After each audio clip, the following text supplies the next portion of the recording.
Assalamualaikum warahmatullahi wabarakatuh. Saya di sini akan mempresentasikan struktur kulit manusia dan fungsinya. Struktur kulit terbagi menjadi 3 lapisan utama, yaitu epidermis sebagai bagian terluar, lapisan dermis yang berada di tengah, dan bagian terdalam yakni hipodermis atau juga disebut subkutan.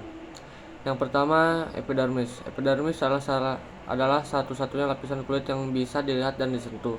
Lapisan ini terdiri dari 5 jenis sel, yaitu stratum corneum, stratum lucidum, stratum granulosum, stratum spinosum, dan stratum basal. Berikut detail fungsinya. Stratum corneum, lapisan dermis terluar, terbentuk dari keratin dan berfungsi sebagai pelindung lapisan kulit yang lebih dalam. Dan yang kedua, stratum lucidum, terletak di bawah stratum corneum, berupa lapisan tipis yang hanya terlihat di telapak kaki dan telapak tangan. Lapisan ini berperan dalam tingkat fleksibilitas kulit dan mengandung protein yang berfungsi untuk meregenerasi kulit. Dan ketiga, stratum granulosum, terletak di tengah, bekerja dengan menghasilkan lemak dan molekul lainnya yang dapat melindungi kulit. Dan 4, stratum spinosum, lapisan epidermis tertebal, berfungsi untuk memproduksi keratin yang juga melapisi kulit kepala dan kuku.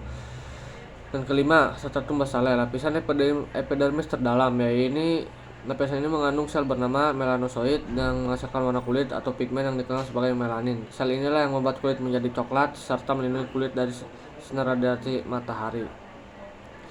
Selain itu, pada lapisan epidermis juga ada lapisan sel non-keratinosit, yaitu sel Langerhans dan sel Merkel. Sel Langerhans berfungsi sebagai sistem pertahanan kulit yang juga membantu melindungi kulit dari patogen menyebabkan penyakit.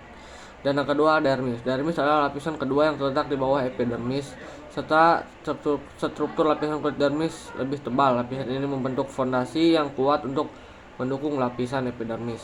Lapisan ini memiliki kelenjar keringat dan pembuluh darah yang membantu dalam mengatur dan mempertahankan suhu tubuh. Kelenjar minyak dan keringat, serta ujung saraf yang dapat mengirimkan sensasi berupa sentuhan, rasa nyeri, gatal, dan suhu ke otak. Dan yang ketiga, hipodermis. Hipodermis adalah lapisan kulit terdalam yang juga kerap disebut sebagai lapisan subkutan atau subkutis. Hipodermis terdiri dari jaringan kolagen dan sel lemak, bertugas untuk melindungi tubuh dari suhu panas dan dingin. Lapisan ini juga berguna untuk melindungi tubuh dari cedera dengan bertindak sebagai bantalan yang melapisi tulang. Perlu diketahui bahwa ketebalan kulit pada setiap orang berbeda-beda. Ada yang tebal, ada juga yang tipis. Umumnya kulit pada tubuh pria lebih tebal dibandingkan dengan kulit wanita dan anak-anak. Namun ketebalan kulit juga bisa dipengaruhi genetik, ras, dan usia. Sekian presentasi dari saya, kurang lebihnya mohon maaf.